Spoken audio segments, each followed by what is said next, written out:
My name is John Stavely. I am manager at the Fountain of Youth Archaeological Park in St. Augustine, Florida. I think the myth of the Fountain of Youth is thousands of years old. People have always been looking for waters that create vitality and youth. I think that's been misinterpreted over the years. I think sometimes you can do healthy things, like drink a healthy water and not get sick, versus becoming younger. Juan Ponce de Leon set out from Puerto Rico on March 4th, 1513, in search of undiscovered islands that were rumored to be to the north of Hispaniola. Ponce de Leon in 1513 was heading north to find gold, and he started to hear legends of healing waters. And so he believed that maybe there was water that could be helpful to him. The rumor is that a lot of the Indian tribes to the south were directing him further to the north.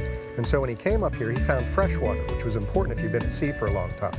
But it also had a lot of minerals in it, so in a way, it was a healing water. Throughout the course of his writings while on expedition, Ponce de Leon never mentioned the Fountain of Youth directly. Nevertheless, the spring that he discovered proved to be essential to his journey and to the future of Florida. The spring house is a way to preserve the fountain that was once here. It used to be a bubbling pond, and the water would have come up directly from the earth. In 1875, they capped off that pond because the water table was dropping. They turned it into a well, and now the well brings the water up to the surface. So when you go inside the spring house, you'll see the story of Ponce de Leon, you'll see the story of Pedro Menendez, and you'll be able to try the water. Well, it's funny when people first taste water from the Fountain of Youth. They have different reactions. Some people say it's good because they may have grown up on well water. But we're getting the water from 500 feet below us, same aquifer they would have drunk back in the day.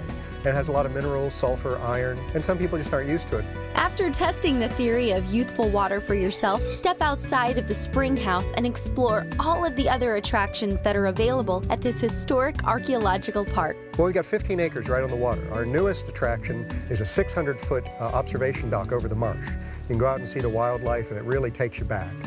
We have the first settlement site from 1565. You can see where the buildings were in the northern defensive wall. We've got an Indian program where you can learn how to throw the atlatl and see how the Indians lived here for thousands of years. You can see Spanish weapons and learn about how the Spanish lived. We've got a planetarium. We just have so many things here to do that really immerse you in history. My name's Bruce Harris, known as Diego, and I'm a master gunner here at the Fountain of Youth. This is a 16th century cannon. It's a 6-pound breech-charged muzzle loader. Live cannon firing demonstration is something people really seem to enjoy. It's a 6-pound cannon that's a replica of one that would have been here in 1565. And so we fire that cannon, there's lots of smoke, there's a big boom, and everybody just really gets a charge out of it.